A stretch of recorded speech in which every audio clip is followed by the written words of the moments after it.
और 20 16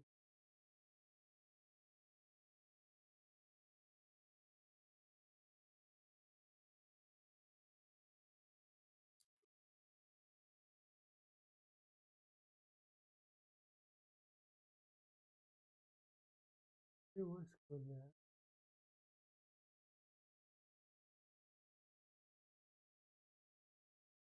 हो गया करे हो गया। रुका था वो इधर। वन फाइव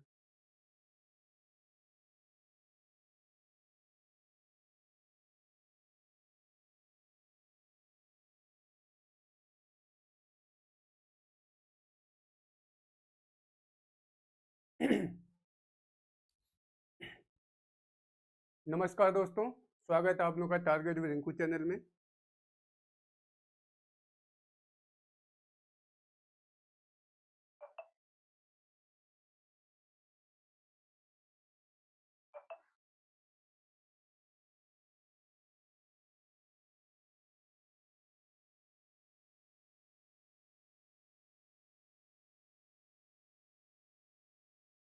दिखा नहीं रहे।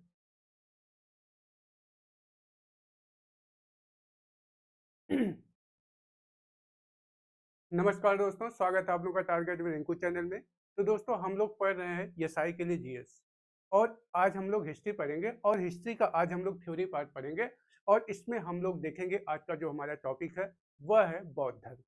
तो बौद्ध धर्म के बारे में पढ़ने के लिए हम लोग पहले बौद्ध धर्म के प्रवर्तक के बारे में देखेंगे कि बौद्ध धर्म के प्रवर्तक कौन थे, उनका जन्म कहाँ हुआ था, और किस तरह से उन्होंने कितने वर्ष की उम्र में गृह त्याग किया था, तथा उनकी माता का नाम क्या था, उनके पिता का नाम क्या था, उनकी पत्नी का नाम क्या था, उनके पुत्र का नाम क्या था। तो इस तरह से महात्मा बुद्ध अर्थात गौतम बुद्ध के बारे में, उनके जीवन के बारे में हम सारी चीज़ों को देखेंगे। क्योंकि जो भी एग्जाम होता है तो उसमें बौद्ध धर्म से कोई ना कोई प्रश्न हमेशा पूछा जाता है, और इस तरह से उनके बारे में हम लोग पढ़ते हुए यह देखेंगे कि उनको ज्ञान की प्राप्ति कब हुई, और उन्होंने अपना जो पहला उपदेश दिया था वह कहाँ दिया था, और इस तरह से हम इन सब सारी चीज़ों को देखेंगे। तो दोस्तों, आज जो हमारा टॉपिक है वह क्या है? तो आज का हमारा जो टॉपिक है वह है बौद्ध धर्म। आज का टॉपिक हमारा है बौद्ध धर्म। बौद्ध धर्म, एक सेकंड। आज का हमारा टॉपिक दोस्तों है बौद्ध धर्म।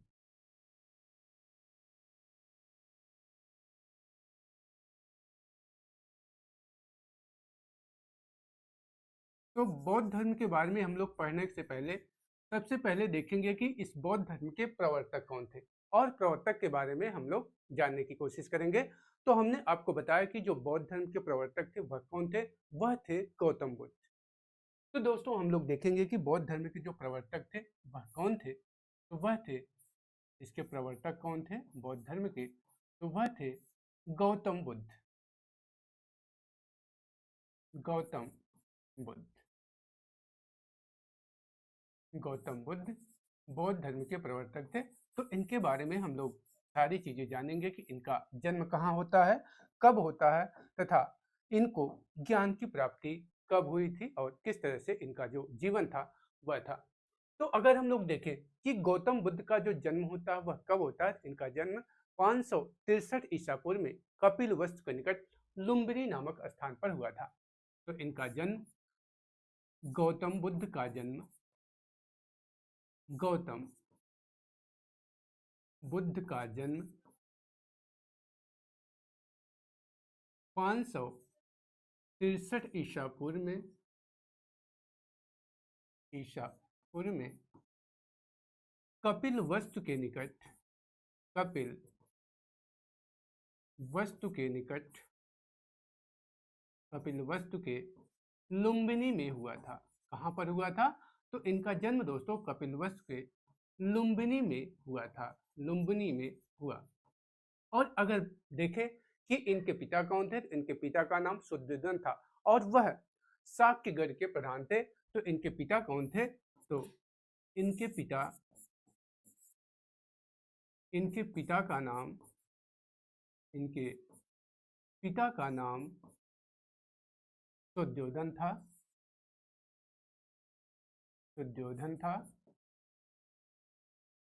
और वह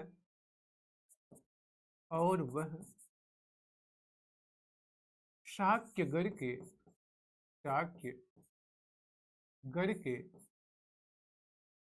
वह शाक्यगढ़ के प्रधान थे। इनके जो पिता थे दोस्तों वह शाक्यगढ़ के प्रधान थे। कौन प्रधान था? तो इनके पिता शुद्धोधन। और इनका बचपन का भी नाम आपसे पूछा जाता है कि जो महात्मा बुद्ध थे अर्थात जो गौतम बुद्ध थे, इनके बचपन का नाम क्या था? तो इनके बचपन का नाम था सिद्धार्थ। तो गौतम बुद्ध के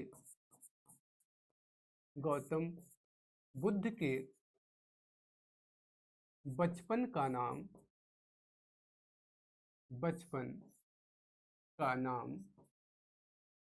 सिद्धार्थ था। क्या था दोस्तों? इनके बचपन का नाम क्या था? तो इनके बचपन का नाम सिद्धार्थ था। और इनकी माता का नाम क्या था? तो इनकी माता का नाम था महामाया देवी। इनकी माता का नाम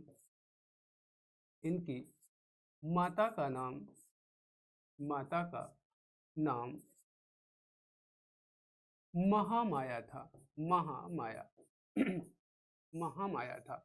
और जब गौतम बुद्ध का जन्म होता है तो गौतम बुद्ध के जन्म के कुछ दिनों बाद इनकी माता महामाया देवी की मृत्यु हो जाती है। और गौतम बुद्ध का जो पालन पोषण किया जाता है वह इनकी जो मौसी थी प्रजापति गौतमी, तो उन्हीं के द्वारा किया जाता है। तो आपसे प्रश्न पूछा जाता है कि गौतम बुद्ध की माता महामाया के मृत्यु के बाद उनका पालन पोषण किसके द्वारा किया गया था?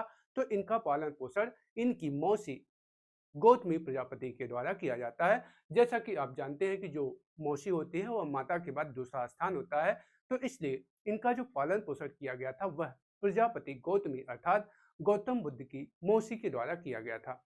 और इनकी पत्नी का क्या नाम था?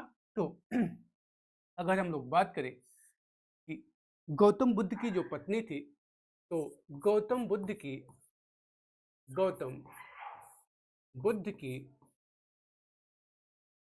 पत्नी का नाम यशोधरा था। गौतम बुद्ध की पत्नी का नाम यशोधरा था। क्या था दोस्तों? यशोधरा। और इनका जो एक पुत्र था और उसका क्या नाम था? तो इनके पुत्र का नाम राहुल था। यह सब प्रश्न आपसे एग्जाम में पूछा जाता है कि इनके पुत्र का क्या नाम था? तो इनके पुत्र का नाम राहुल था। और इनका एक घोड़ा था, गौतम बुद्ध का एक घोड़ा था, उसका क्या नाम था? तो इनके घोड़े का नाम कंथक तथा इनके सारथी का नाम छंदक था। तो आपसे प्रश्न ये एग्जाम में कई बार पूछा गया कि गौतम बुद्ध के घोड़े का क्या नाम था? तो गौतम बुद्ध के घोड़े का नाम कंथक तथा इनका जो सारथी था उसका नाम छंदक था। तो आप इस बात को भी नोट करेंगे कि इनके घोड़े का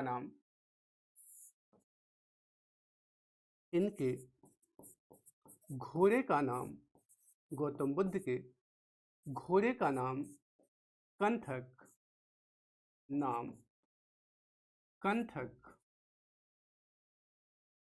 और सारथी का नाम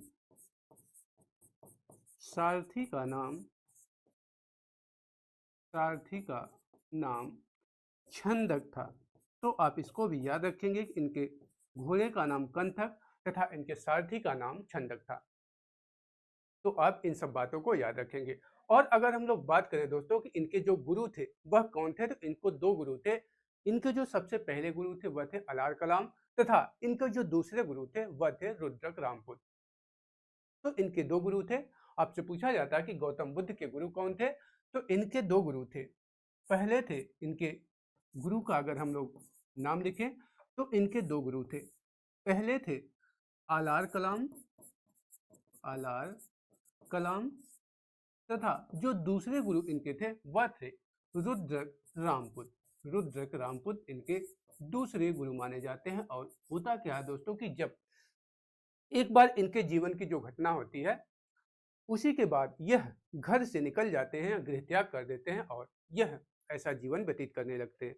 तो होता है क्या दोस्तों कि जब एक बार यह महल से निकलकर रास्ते में जाते रहते हैं तो इनको एक मृत शरीर दिखाई देता है और उस मृत शरीर पहले इनको दिखाई देता है एक बूढ़ा व्यक्ति, और यह क्योंकि यह अच्छे घर में थे तो ज़्यादा इनका बाहर निकलना होता नहीं था। लेकिन जब यह एक बार 29 वर्ष की अवस्था में जब ये घर से बाहर निकलते हैं अपने सारथी के साथ, तो देखते हैं कि एक बूढ़ा व्यक्ति झुका हुआ एक मतलब कि वो जो हाथ में लेते हैं लाठी लेके चला आ रहा था। तो यह अपने सारथी से पूछते हैं कि यह कौन है?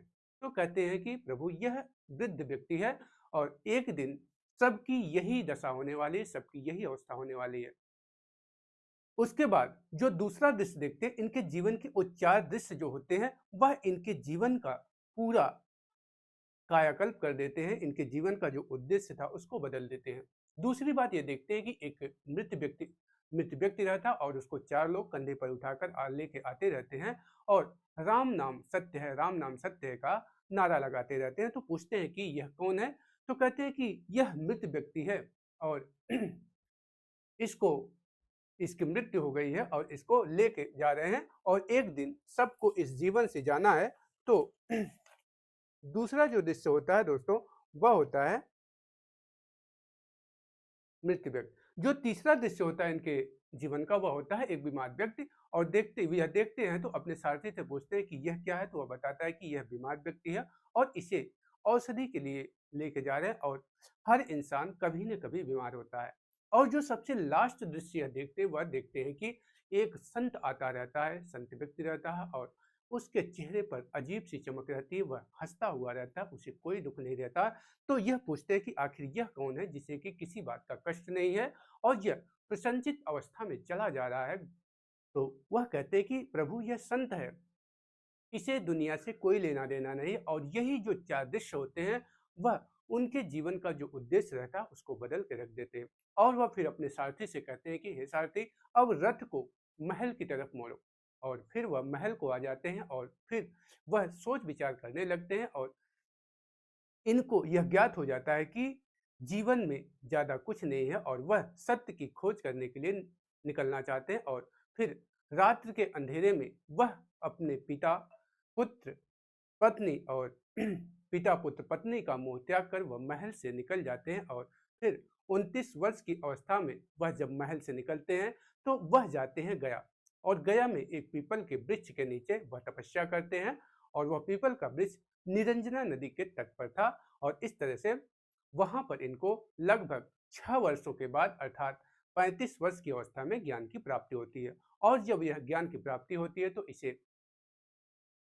जब इनको ज्ञान की प्राप्ति होती है तो यह जो अपना पहला उपदेश देते हैं वह देते हैं ऋषि पत्तनम में, जो कि वर्तमान में सारनाथ उसको कहा जाता है और वह आपका काशी में है। तो आपसे प्रश्न पूछा जाता है कि गौतम बुद्ध ने ज्ञान प्राप्ति के बाद अपना जो पहला उपदेश दिया था वह कहाँ पर दिया था? तो इन्होंने अपना पहला उपदेश दिया था दोस्तों ऋषि पत्तनम में, और ऋषि पत्तनम में जाकर इन्होंने 5 ब्राह्मणों को जो पहला उपदेश दिया, प्रथम उपदेश दिया। इनका पहला प्रथम उपदेश बौद्ध ग्रंथों में धर्म चक्र प्रवर्तन कहलाया। तो आपसे प्रश्न पूछा जाता है कि बौद्ध ग्रंथों में बुद्ध के प्रथम उपदेश को किस नाम से जाना जाता है? इनका जो प्रथम उपदेश था वह बौद्ध ग्रंथों में धर्म चक्र प्रवर्तन कहलाया। तो आप इस बातों को याद रखेंगे। तो हमने आपको बताया कि गौतम बुद्ध का जन्म 563 ईसा पूर्व में कपिल वस्तु के लुम्बिनी में हुआ था। इनकी माता का नाम सुद्योधन था, इनके पिता का नाम सुद्योधन था और वह शाक्यगढ़ के प्रधान थे। और गौतम बुद्ध के बचपन का नाम सिद्धार्थ था तथा इनकी माता का नाम महामाया देवी था। और इनकी जो मौसी थी वह प्रजापति गौतमी थी और उन्हीं के द्वारा गौतम बुद्ध का पालन पोषण किया जाता है। और गौतम बुद्ध की जो पत्नी थी उनका नाम यशोधरा तथा इनके पुत्र का नाम राहुल था तथा इनके घोड़े का नाम कंथक था, और इनका जो सारथी था उसका नाम छंदक था। और यह सब प्रश्न आपसे पूछे जाते हैं। और गौतम बुद्ध के 2 गुरु थे, अलार कलाम तथा रुद्र कलाम।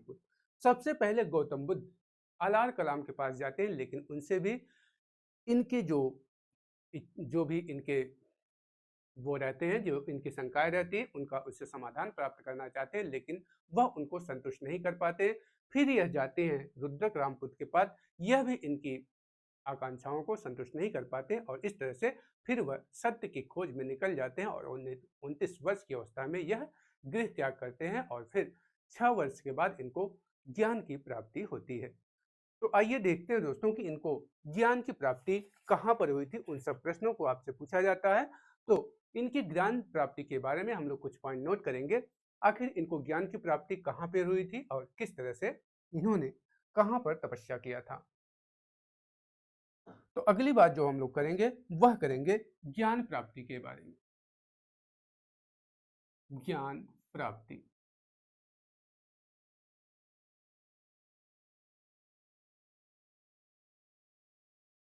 ज्ञान प्राप्ति के बारे में अगर हम लोग बात करें तो गौतम बुद्ध ने 29 वर्ष की अवस्था में, जो गौतम बुद्ध थे, यह 29 वर्ष की अवस्था में इन्होंने गृह त्याग किया था और इनको 6 वर्ष के बाद ज्ञान की प्राप्ति होती है।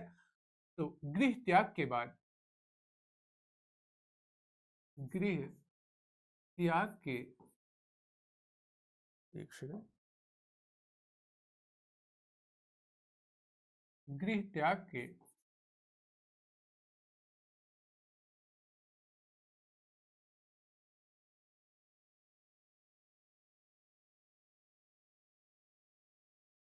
त्याग के 6 वर्ष बाद,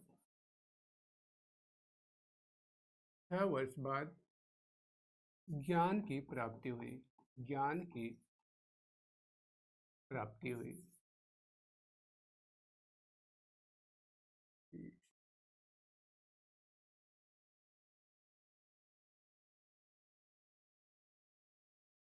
ज्ञान की प्राप्ति हुई। तो आपसे प्रश्न पूछा जाता है कि इनको ज्ञान की प्राप्ति कब हुई थी। तो गृह त्याग के 6 वर्ष के बाद, अर्थात 35 वर्ष की अवस्था में, 35 वर्ष की अवस्था में, 35 वर्ष की अवस्था में इनको ज्ञान प्राप्ति हुई। जब इनकी उम्र 35 वर्ष थी तब इनको ज्ञान की प्राप्ति होती है। और यह गया में एक, बिहार में एक गया नामक स्थान है और वहां पर है सेनापति गांव। तो सेनापति गांव में यह पीपल के वृक्ष के नीचे बैठकर इन्होंने तपस्या की और वह पीपल का वृक्ष किस नदी के तट पर था। तो वह था निरंजना नदी के तट पर। तो इस बात को भी आप याद रखेंगे। तो इनको ज्ञान की प्राप्ति कहाँ पर होती है। तो गया में, जो कि वर्तमान में बोध गया कहलाया।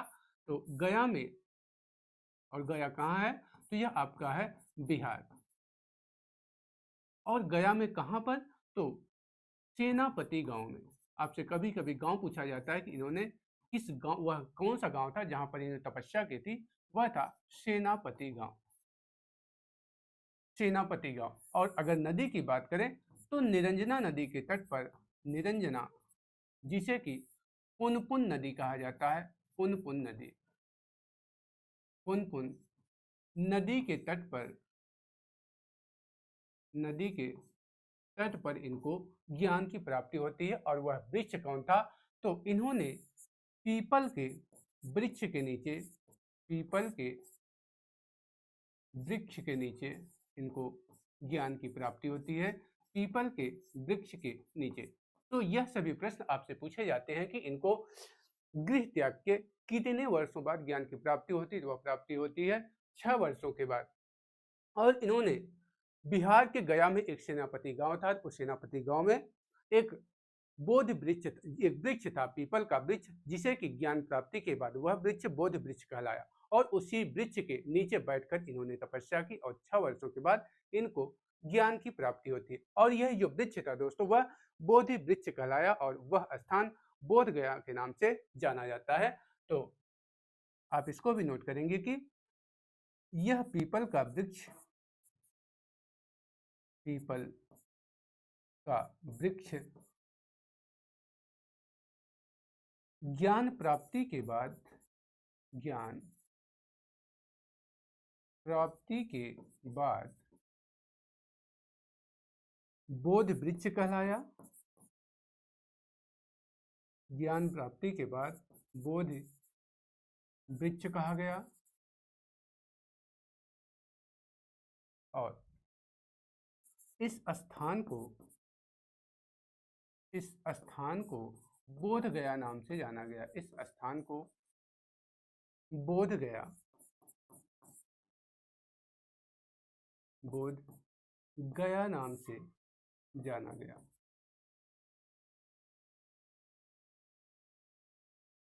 जाना गया। तो इस स्थान को किस नाम से जानते हैं? जहां पर इनको ज्ञान की प्राप्ति हुई थी तो उसे हम बोध गया के नाम से जानते हैं। और ज्ञान प्राप्ति के बाद इनको शाक्य मुनि तथा तथागत नाम से जाना गया। तो आपसे प्रश्न पूछा जाता है तो आप नोट करेंगे कि गौतम बुद्ध को ज्ञान प्राप्ति के बाद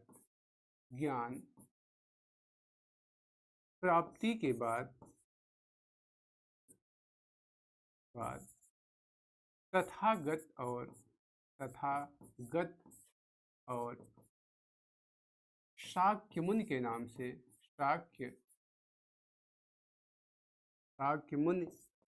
नाम से जाना गया।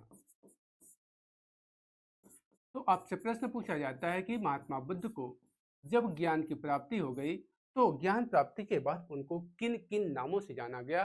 तो ज्ञान प्राप्ति के बाद गौतम बुद्ध को शाक्य मुनि तथा तथागत नाम से तथागत इनको कहकर बुलाया गया। और ज्ञान प्राप्ति के बाद जब इनको ज्ञान की प्राप्ति हो जाती है तो उसके बाद फिर यह क्या करते हैं? तो यह ज्ञान प्राप्ति के बाद गौतम बुद्ध सर्वप्रथम ऋषिपत्तनम गए और वहां पर इन्होंने 5 सन्यासियों को इन्होंने उपदेश दिया। और 5 सन्यासियों को दिया गया गौतम बुद्ध का यह जो उपदेश था वह बौद्ध ग्रंथों में धर्म चक्र प्रवर्तन कहलाया। तो आपसे प्रश्न पूछा जाता है कि बौद्ध ग्रंथों में धर्म चक्र प्रवर्तन क्या कहला, किसे कहा जाता था? तो गौतम बुद्ध ने ज्ञान प्राप्ति के बाद जो 5 ब्राह्मणों को ऋषिपत्तनम में उपदेश दिया था उसे बौद्ध ग्रंथों में धर्म चक्र प्रवर्तन के नाम से जाना गया। तो अगली बात हम लोग जानेंगे कि ज्ञान प्राप्ति के बाद क्या होता है। ज्ञान प्राप्ति के बाद एक एक बात इनके बारे में हम लोग पढ़ेंगे ताकि आपको एग्जाम में दिक्कत ना हो। ज्ञान प्राप्ति के बाद तो ज्ञान प्राप्ति के बाद यह सर्वप्रथम ऋषिपत्तनम गए। ज्ञान प्राप्ति के बाद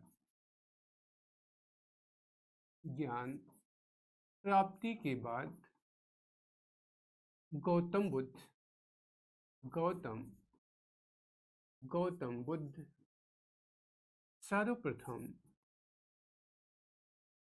सर्वप्रथम ऋषिपत्तनम, जिसे कि वर्तमान में सारनाथ के नाम से जानते हैं, और वह कहाँ पर है? वह आपका है काशी में। ऋषिपत्तनम ब्रैकेट में आप लिखेंगे सारनाथ। सर्वप्रथम ऋषिपत्तनम गए और वहां जाकर इन्होंने 5 सन्यासियों को अपना पहला उपदेश दिया। 5 सन्यासियों को अपना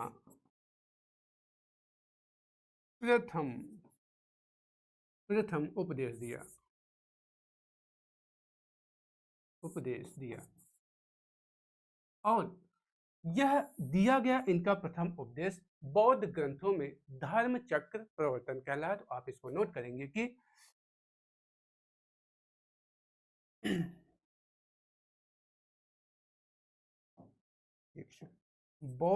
गौतम बुद्ध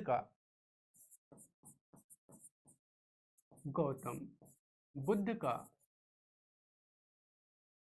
यह प्रथम उपदेश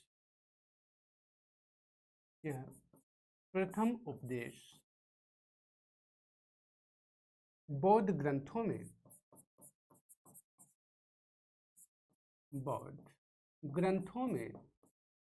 धर्म चक्र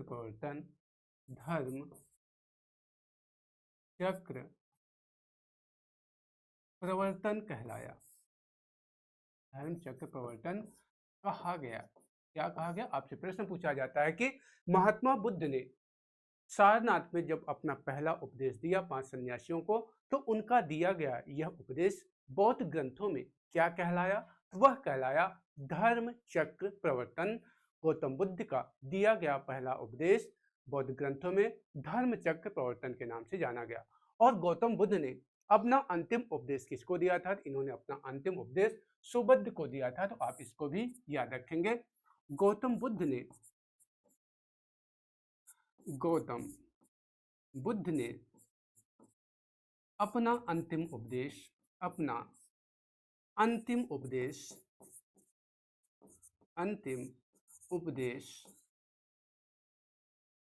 सुबुद्ध को दिया था।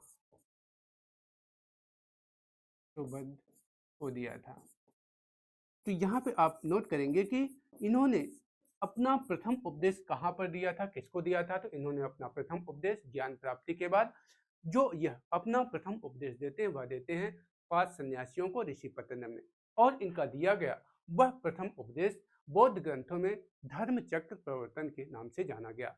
वहीं पे दूसरा प्रश्न आपका पूछ लेता है कि गौतम बुद्ध ने अपना अंतिम उपदेश किसको दिया था? तो गौतम बुद्ध ने अपना अंतिम जो उपदेश दिया था वह दिया था सुबुद्ध को। तो इस बात को भी आप याद रखेंगे, इन्होंने अपना अंतिम उपदेश किसको दिया था? सुबुद्ध को। और एक बात और आप याद रखेंगे कि जो बौद्ध ग्रंथों में जो बैसाख पूर्णिमा होती है, तो बैसाख पूर्णिमा को बहुत महत्वपूर्ण तिथि माना जाता है। क्या कारण है, क्यों बैसाख पूर्णिमा की तिथि को बौद्ध ग्रंथों में बहुत महत्वपूर्ण माना जाता है? इसका कारण है दोस्तों, इसका कारण यह है कि उसी तिथि को इनका जन्म होता, अर्थात पूर्णिमा को ही, जो बैसाख पूर्णिमा थी, तो बैसाख पूर्णिमा को ही इनका जन्म हुआ था, और बैसाख पूर्णिमा को ही इनको ज्ञान की प्राप्ति होती है, तथा बैसाख पूर्णिमा के दिन ही इनकी मृत्यु होती है, अर्थात इनको निर्वाण की प्राप्ति होती है। इसीलिए बौद्ध ग्रंथों में, बौद्ध धर्म में बैसाख पूर्णिमा को बहुत महत्वपूर्ण तिथि के रूप में जाना जाता है। तो यहाँ पे आप नोट करेंगे बैसाख पूर्णिमा के बारे में। कभी कभी आपसे प्रश्न पूछ लिया जाता है बैसाख पूर्णिमा, बैसाख पूर्णिमा। तो बैसाख पूर्णिमा दोस्तों बौद्ध धर्म में क्यों महत्वपूर्ण है? क्योंकि इसी तिथि को, अर्थात बैसाख पूर्णिमा के दिन ही इनका जन्म होता है। बैसाख पूर्णिमा के दिन, इसी दिन गौतम बुद्ध का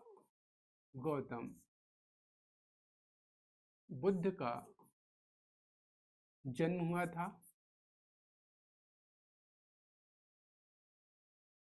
था, और इसी दिन बैसाख पूर्णिमा के दिन ही इनको ज्ञान की प्राप्ति हुई थी। ज्ञान की प्राप्ति इनको किस दिन हुई थी? बैसाख पूर्णिमा के दिन ज्ञान की प्राप्ति, और बैसाख पूर्णिमा के ही दिन दोस्तों इनको निर्वाण की प्राप्ति हुई थी, अर्थात इनकी मृत्यु हो गई थी। तो इसलिए यह बौद्ध धर्म में सबसे महत्वपूर्ण तिथि मानी जाती है, निर्वाण की प्राप्ति। यह तीनों जो घटनाएं होती हैं वह इसी बैसाख पूर्णिमा के दिन ही होती है। इसलिए बौद्ध ग्रंथों में, बौद्ध धर्म में बैसाख पूर्णिमा को महत्वपूर्ण तिथि माना जाता है। यहाँ पे आपका महापरिनिर्वाण होगा, ये आपका है महापरिनिर्वाण या निर्वाण,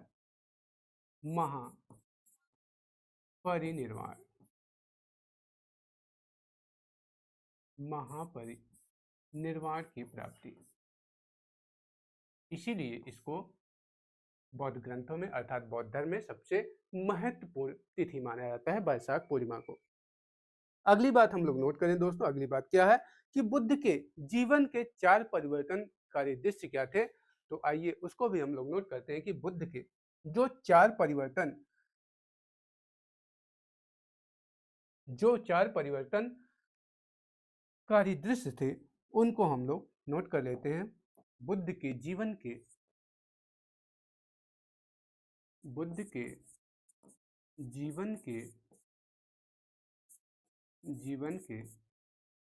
4 परिवर्तनकारी दृश्य। तो बुद्ध के जीवन के दोस्तों जो 4 परिवर्तनकारी दृश्य थे वह क्या क्या थे? तो उन बातों को हम लोग यहाँ पे देखते हैं कि इनके जीवन के जो 4 परिवर्तनकारी दृश्य थे वह क्या थे। पहला था जब यह घर से निकलते हैं, महल से निकलते हैं, तो यह एक बुजुर्ग व्यक्ति को देखते हैं। तो पहला जो घटना होती है वह होती है वृद्ध व्यक्ति को देखते हैं। दूसरी जो घटना होती है, दूसरा जो दृश्य इन्होंने देखा था वह देखा था एक बीमार व्यक्ति को, बीमार व्यक्ति, बीमार व्यक्ति। तीसरा जो दृश्य देखते हैं दोस्तों वह देखते हैं कि एक मृत शरीर को, मृत शरीर अर्थात व्यक्ति की मृत्यु हो जाती है। तथा चौथा जो दृश्य देखते हैं वह देखते हैं एक सन्यासी को। और इस तरह से इन्होंने चार दृश्य देखा था और यही जो चार दृश्य थे इनके जीवन के, यही इनके जीवन का जो उद्देश्य था उसको बदल के रख देते हैं। और यह सब घर बार छोड़ने का संकल्प लेते हैं और 29 वर्ष की अवस्था में यह रात्रि के अंधेरे में अपनी पत्नी, पिता और पुत्र का मोह त्याग कर यह सत्य की खोज में घर से निकल जाते हैं। और फिर यह जाते हैं बिहार में एक गया नामक स्थान है, वहां पे एक सेनापति गांव है और उस सेनापति गांव में निरंजना नदी के तट पर पीपल वृक्ष के नीचे यह तपस्या करना शुरू कर देते हैं। और 6 वर्ष के बाद इनको ज्ञान की प्राप्ति होती है और ज्ञान प्राप्ति के बाद उस वृक्ष को बोधि वृक्ष तथा उस स्थान को बोध गया के नाम से जाना गया। और जब इनको ज्ञान की प्राप्ति होती तो हमने आपको बताया था यह जो अपना पहला उपदेश थे, सबसे पहले यह ऋषि पत्तनम गए जो कि वर्तमान में काशी में है और उसे वर्तमान में सारनाथ के नाम से जाना जाता है। और वहां पर इन्होंने 5 सन्यासियों को अपना प्रथम उपदेश दिया और इनका दिया गया यह प्रथम उपदेश बौद्ध ग्रंथों में धर्म चक्र प्रवर्तन के नाम से जाना गया। उसे बौद्ध ग्रंथों में धर्म चक्र प्रवर्तन कहा गया। तो यहाँ पे आप इस बात को भी याद रखेंगे।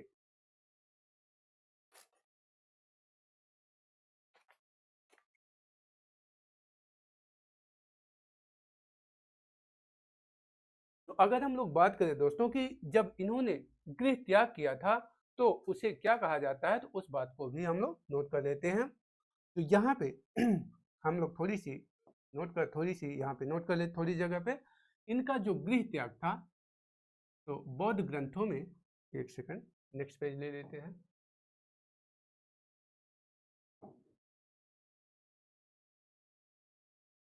बौद्ध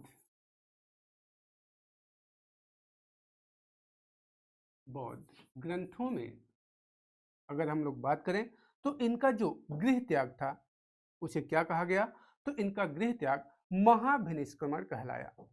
तो गौतम बुद्ध का जो गृह त्याग था तो गृह त्याग क्या कहला, आपसे प्रश्न पूछा जाता है कि गृह त्याग बौद्ध ग्रंथों में क्या कहा गया, तो गृह त्याग को महाभिनिष्क्रमण कहा गया। महाभिनिष्क्रमण, इनका गृह त्याग महाभिनिष्क्रमण कहलाया। गौतम बुद्ध का जो गृह त्याग था तो इसे बौद्ध ग्रंथों में महाभिनिष्क्रमण कहा गया। वहीं पे अगर हम लोग बात करें कि ज्ञान प्राप्ति, तो ज्ञान प्राप्ति इनका निर्वाण कहला। ज्ञान प्राप्ति को बौद्ध ग्रंथों में निर्वाण कहा गया। तो जो ज्ञान की प्राप्ति हुई इनको, तो ज्ञान प्राप्ति को क्या कहा गया, ज्ञान प्राप्ति को बौद्ध ग्रंथों में निर्वाण कहा गया। और तीसरी बात, प्रथम उपदेश को क्या कहा गया, प्रथम उपदेश को इन्होंने जो अपना प्रथम उपदेश दिया था तो उसको बौद्ध ग्रंथों में क्या कहा गया, तो उसको कहा गया धर्म चक्र प्रवर्तन। धर्म चक्र प्रवर्तन। तो इनका दिया गया जो प्रथम उपदेश था दोस्तों वह बौद्ध ग्रंथों में धर्म चक्र प्रवर्तन के नाम से जाना गया। और यह सभी प्रश्न आपसे पूछा जाता है कि इनका जो गृह त्याग था उसे क्या कहा गया, महाभिनिष्क्रमण कहा गया। इनका ज्ञान प्राप्ति निर्वाण कहलाया तथा इनका दिया गया जो प्रथम उपदेश था वह क्या कहा गया, तो वह क्या कहा गया, धर्म चक्र प्रवर्तन। तथा इनकी मृत्यु को क्या कहा गया, इनकी मृत्यु को महापरिनिर्वाण कहा गया। बौद्ध ग्रंथों में इसे महापरिनिर्वाण कहा गया। महापरिनिर्वाण इनकी मृत्यु को बौद्ध ग्रंथों में कहा गया। इन चारों बातों को आप याद रखेंगे कि इनका गृह त्याग क्या कहलाया था, इनका गृह त्याग महाभिनिष्क्रमण कहलाया, ज्ञान प्राप्ति निर्वाण तथा इनका प्रथम उपदेश धर्म चक्र प्रवर्तन कहा गया तथा इनकी जो मृत्यु हुई थी उसे महापरिनिर्वाण कहा गया। तो इस बात को भी आप याद रखेंगे। अगली बात जो हम लोग देखेंगे वह देखेंगे बुद्ध के जीवन से संबंधित कुछ जो प्रतीक थे बौद्ध धर्म के प्रतीक, उन बातों को हम लोग चर्चा करेंगे। तो आइए देखते हैं बौद्ध धर्म के जीवन से संबंधित बौद्ध धर्म के प्रतीक। प्रश्न आपके यहां से भी पूछे जाते हैं। बौद्ध धर्म के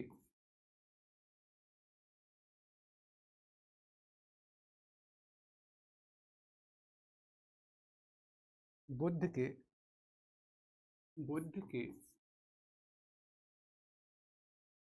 जीवन से संबंधित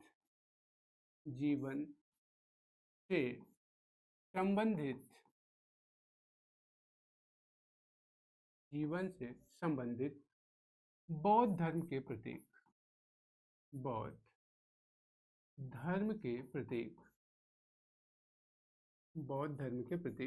तो यहाँ से आपसे प्रश्न पूछे जाते हैं कि इनके जीवन से संबंधित जो बौद्ध धर्म के प्रतीक थे वह क्या थे। तो उन बातों को हम लोग देखेंगे कि इनके जीवन से संबंधित जो बौद्ध धर्म के प्रतीक थे वह क्या क्या थे, उन प्रतीकों को भी यहाँ पे हम लोग देखेंगे। तो एक तरफ यहाँ पे हम लोग टेबल बनाएंगे और इस तरह से, और एक तरफ हम लोग घटना को लिखेंगे तथा दूसरी तरफ हम इनके जीवन से संबंधित वह प्रतीक लिखेंगे। तो एक तरफ यहाँ पे आप घटना लिखेंगे, घटना को, और दूसरी तरफ प्रतीक को, कि इस घटना को किस प्रतीक से जाना गया। तो इनका जो जन्म था दोस्तों, जब गौतम बुद्ध का जन्म होता है तो उसे बौद्ध ग्रंथों में क्या प्रतीक माना गया, तो वह माना गया कमल और सांड। इनके जन्म का जो प्रतीक माना गया बौद्ध ग्रंथों में वह माना गया कमल और सांड। जन्म को क्या माना गया, जन्म को कमल और सांड से प्रदर्शित किया गया, कमल और सांड।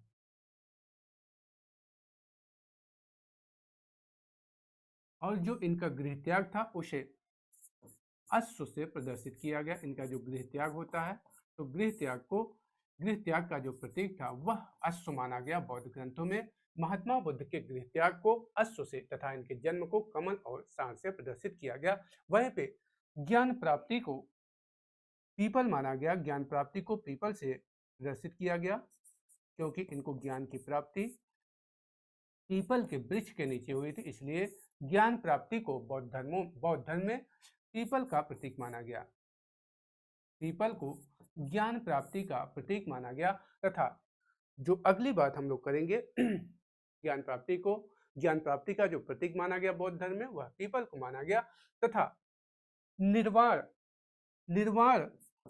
निर्वाण का प्रतीक पद चिन्ह माना गया, निर्वाण का जो प्रतीक था वह पद चिन्ह माना गया, पद चिन्ह।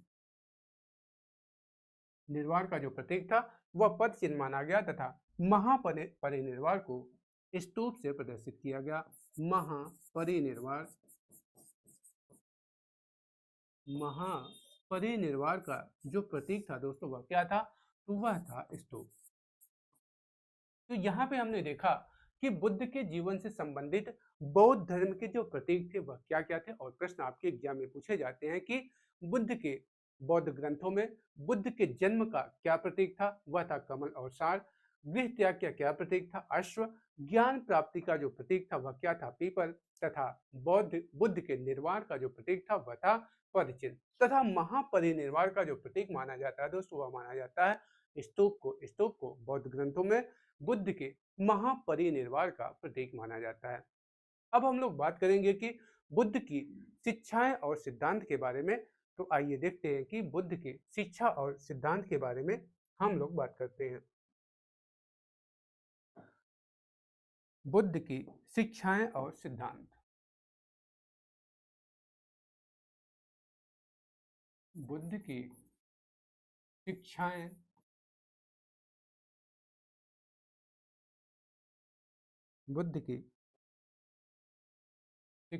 और सिद्धांत।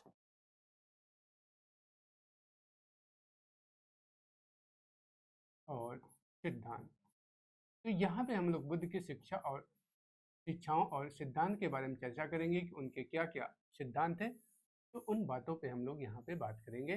तो बुद्ध की शिक्षाओं और सिद्धांत के बारे में अगर हम लोग बात करें तो पहला जो इनका सिद्धांत था वह था त्रिरत्न। पहला जो इनका सिद्धांत था दोस्तों वह क्या था, वह था त्रिरत्न।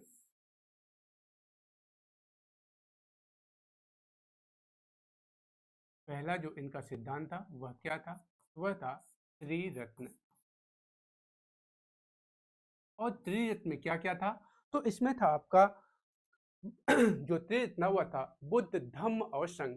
तो त्रिरत्न में बुद्ध, धम्म और संघ के बारे में चर्चा किया गया। तो त्रिरत्न में आपका बुद्ध, धम्म और संघ था। और जो इसमें विश्वास रखता था उसे क्या कहा गया? तो उसे कहा गया बुद्ध शाक्त। अर्थात कहने का मतलब है कि इनके जो सिद्धांत है, तो इनका जो पहला सिद्धांत था वह था त्रिरत्न। और त्रिरत्न में किसको किसको शामिल किया गया? तो त्रिरत्न में आपको बुद्ध, धम्म और संघ को शामिल किया गया। त्रिरत्न में क्या क्या शामिल किया गया दोस्तों? तो इसमें आपको बुद्ध, धम्म, बुद्ध, धम्म और संघ को शामिल किया गया। और जो इसमें विश्वास करता था, जो व्यक्ति बुद्ध, धम्म और संघ में विश्वास करने वाला होता था, उसे किस नाम से जाना गया? उसे बुद्ध शाक्य कहा जाता था। क्या कहा जाता था? क्योंकि त्रिरत्न में 3 आते थे, बुद्ध, धम्म और संघ। और जो बुद्ध, धम्म और संघ में विश्वास रखने वाला व्यक्ति होता था, उसे हम बुद्ध शाक्य कहते थे, उसे बुद्ध शाक्य के नाम से जाना जाता था। और जो प्रथम बुद्ध शाक्य कहलाया था वह था आपका अशोक। अशोक बुद्ध शाक्य कहा गया। और इसका वर्णन आपको कहाँ पे मिलता है? तो इसका वर्णन आपको भाब्रू अभिलेख में मिलता है। तो आपसे प्रश्न पूछा जाता है कि वह कौन सा राजा था जिसे बुद्ध शाक्य के नाम से जाना गया? तो वह था अशोक, सम्राट अशोक। और इसका वर्णन आपको किस अभिलेख मिलता है? तो इसका वर्णन आपको भाब्रू अभिलेख मिलता है। भाब्रू अभिलेख में यह वर्णन मिलता है कि सम्राट अशोक को बुद्ध शाक्य के नाम से जाना जाता है। आपसे प्रश्न यहाँ पे पूछा जाता है, तो यहाँ पे आप नोट करेंगे कि जो व्यक्ति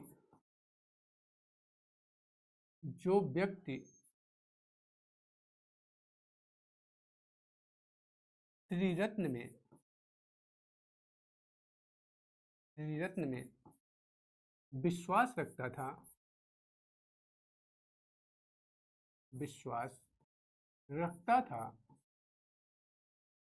उसे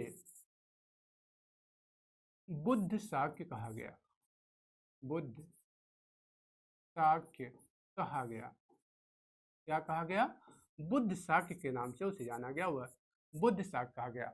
और प्रथम राजा जो कि जिसे बुद्ध शाक्य के नाम से जाना गया वह कौन था? तो वह था अशोक। अशोक को बुद्ध शाक्य के नाम से जाना गया। और इसका वर्णन आपको कहाँ पे मिलता है? इसका वर्णन आपको भाब्रू अभिलेख में मिलता है। भाब्रू अभिलेख में अशोक को बुद्ध शाक्य कहा गया। तो यहाँ पे आप नोट करेंगे कि भाब्रू अभिलेख में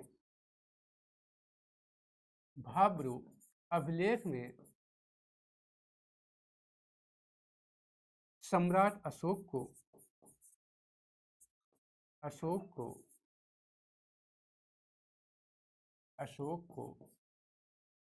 बुद्ध शाक्य कहा गया। तो यहाँ पे आपसे प्रश्न बनता है दोस्तों कि वह कौन सा ऐसा अभिलेख है जिसमें सम्राट अशोक को बुद्ध शाक्य के नाम से जाना गया? वह आपका है भाब्रू अभिलेख। और दूसरा प्रश्न यहीं पे आपका पलट के बन सकता है कि किस राजा को बुद्ध शाक्य के नाम से जाना गया? तो वह जाना गया सम्राट अशोक को। तो यहाँ से आपके 2 प्रश्न बन जाएंगे कि वह सम्राट अशोक ऐसा राजा था जिसे कि बुद्ध शाक्य के नाम से जाना गया, इसे बुद्ध शाक्य कहा गया। तथा इसका वर्णन हमको किस अभिलेख मिलता है? इसका वर्णन हमको भाब्रू अभिलेख मिलता है। भाब्रू अभिलेख में यह हमको मिलता है, यह साक्ष्य मिलता है कि सम्राट अशोक को बुद्ध शाक्य भी कहा जाता था। तो इस बात को आप याद रखेंगे। दूसरी बात हम लोग करते हैं कि दूसरा जो सिद्धांत था वह था त्रिपिटक। दूसरा जो सिद्धांत था दोस्तों वह था आपका त्रिपिटक। क्या था? त्रिपिटक। और त्रिपिटक में किन किन बातों को शामिल किया गया? त्रिपिटक में आपके 3 थे। विनय शुद्ध पिटक था। त्रिपिटक में क्या क्या था दोस्तों? त्रिपिटक में आपको शुद्ध पिटक था, शुद्ध पिटक,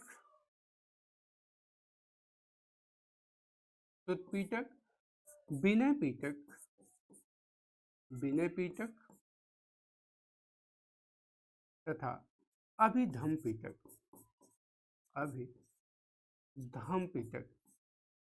तो इसमें त्रिपिटक में क्या क्या था? त्रिपिटक में विनय पिटक, सुत पिटक तथा अभिधम पिटक था। और यह जो सुत पिटक था दोस्तों, यह इसमें बुद्ध के कथन और वचन थे। तो सुत पिटक में क्या था? सुत पिटक में बुद्ध के कथन और वचन थे। तो यहाँ पे आप इस तरह से आप नोट कर लीजिए। यहाँ पे एक सेकंड, इसको थोड़ा सा हम लोग इसको इरेज करते हैं, आगे यहाँ पे लिखते हैं। तो जो आपका सुत पिटक था दोस्तों, इसमें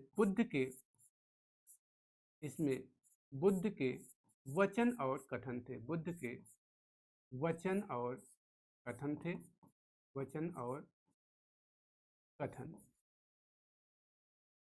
और जो आपका यह विनय पिटक था, इसमें बौद्ध धर्म की नियमावली थी। बौद्ध धर्म की नियमावली। बौद्ध धर्म की नियमावली किसमें थी? तो वह थी आपकी विनय पिटक में। वहीं पे अगर हम लोग बात करें, आपने देखा कि जो सुत पिटक था, इसमें बुद्ध के वचन और कथन थे तथा ये यहाँ पे आपको बौद्ध संघ है, बौद्ध संघ की नियमावली, बौद्ध संघ। और वहीं पे अगर हम लोग बात करें दोस्तों अभिधम पिटक की, तो अभिधम पिटक में इसमें धार्मिक सिद्धांत थे, अर्थात अभिधम पिटक में दार्शनिक सिद्धांत को शामिल किया गया था। इसमें आपके दार्शनिक सिद्धांत थे, दार्शनिक सिद्धांत। तो आपके प्रश्न बनते हैं यहाँ से कि जो बौद्ध धर्म के जो त्रिपिटक थे, तो त्रिपिटक में किस किस को शामिल किया गया था? त्रिपिटक में आपके सुत पिटक, विनय पिटक तथा अभिधम पिटक थे। और विनय पिटक, सुत पिटक में क्या था? तो सुत पिटक में बुद्ध के वचन और कथन थे। वहीं पे विनय पिटक की बात करें तो विनय पिटक में बौद्ध संघ की नियमावली थी तथा अभिधम पिटक में दार्शनिक सिद्धांत था। तो इन बातों को भी आप याद रखेंगे और यह प्रश्न आपसे हमेशा पूछा जाता है। अगली बात जो हम लोग करेंगे, वह करेंगे बौद्ध धर्म की मान्यता के बारे में, कि बौद्ध धर्म के लोग किन किन बातों में विश्वास करते थे, और प्रश्न आपका वहां से पूछा जाता है बौद्ध धर्म की मान्यता से। तो अगर हम लोग बात करें कि बौद्ध धर्म की मान्यता के बारे में, तो आइए चर्चा करते हैं बौद्ध धर्म की मान्यता। बौद्ध धर्म की मान्यता।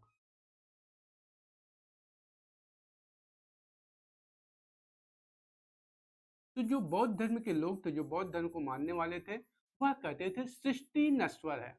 बौद्ध धर्म की मान्यता थी कि जो सृष्टि है दोस्तों, वह नश्वर है तथा यह जो बौद्ध धर्म के लोग थे, यह अनिश्वरवादी थे, अर्थात यह ईश्वर को नहीं मानते थे। बौद्ध धर्म कहते थे ईश्वर कोई भी नहीं है, कोई ईश्वर नहीं है, और यह आत्मा को भी नहीं मानते थे। यह अनात्मवादी थे और यह पुनर्जन्म को मानते थे।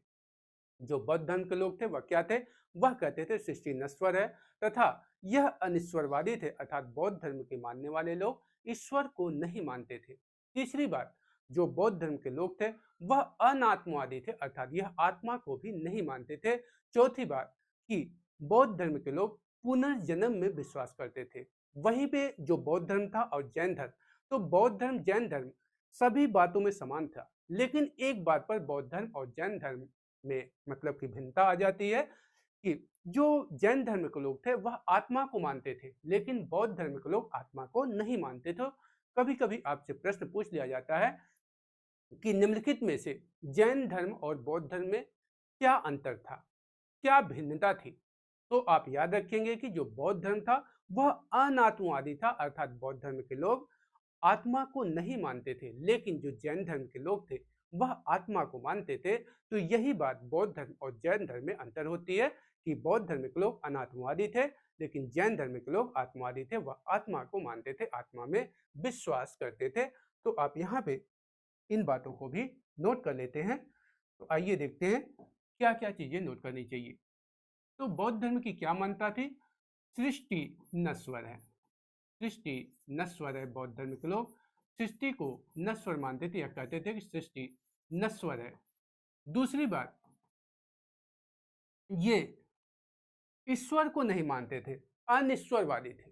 बौद्ध धर्म के लोग ईश्वर को नहीं मानते थे, ईश्वर को नहीं मानते थे, ईश्वर को नहीं मानते थे, नहीं मानते थे बौद्ध धर्म के लोग दोस्तों ईश्वर को नहीं मानते थे, अर्थात यह अनिश्वरवादी थे।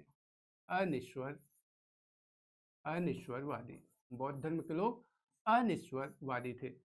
तीसरी बात, यह अनात्मवादी थे, आत्मा को नहीं मानते थे, आत्मा को नहीं मानते थे, अर्थात यह अनात्मवादी थे, आत्मा को नहीं मानते थे।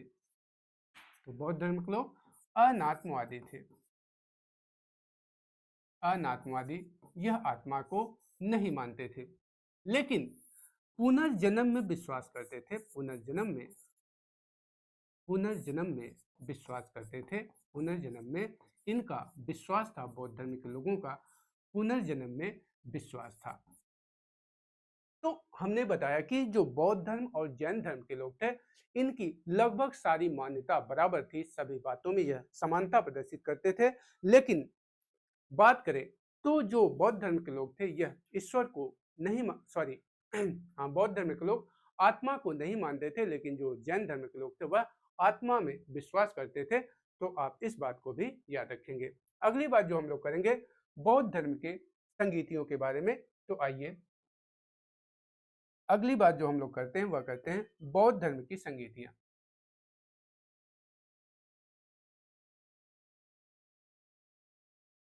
बौद्ध धर्म की संगीतियां।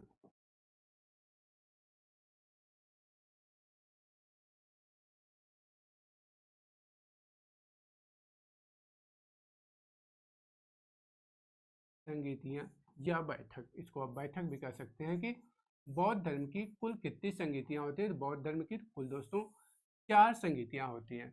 तो आइए उन चारों को हम लोग देख लेते हैं। तो पहले हम लोग एक टेबल बनाएंगे, यहाँ पे हम लोग क्रम लिखेंगे, उसके बाद यहाँ पे हम लोग वर्ष लिखेंगे, उसके बाद स्थान को लिखेंगे, उसके बाद अध्यक्ष कौन था तथा शासक कौन था। तो आगे इस तरह से लिखेंगे। तो पहले जो बात नोट करेंगे वह आपका क्या है कि क्रम संख्या को लिखेंगे, क्रम, उसके बाद वर्ष, स्थान,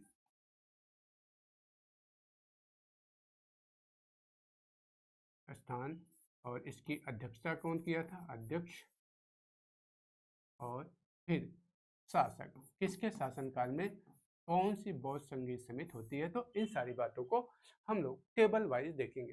तो अगर हम लोग बात करें कि जो प्रथम बौद्ध संगीत समिति होती है वह कब होती है, तो वह होती है 483 ईस्वी में।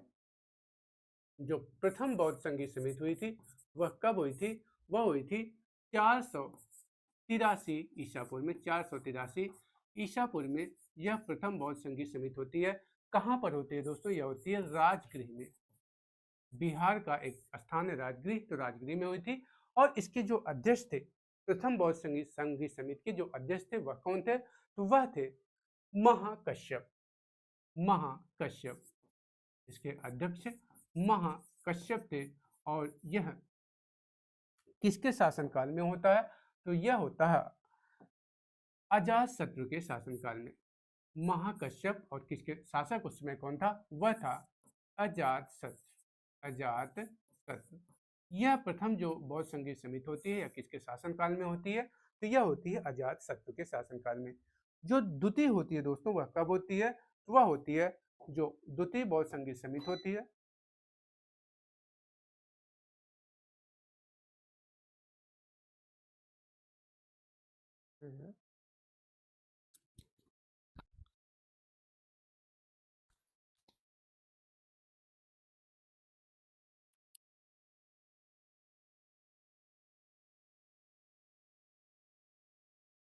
तो दोस्तों अगर हम लोग बात करें द्वितीय बौद्ध संगीत समिति की, तो जो द्वितीय बौद्ध संगीत समिति होती है यह कहाँ पर होती है, तो यह होती है वैशाली में। और कब हुई थी, 383 ईसा पूर्व में।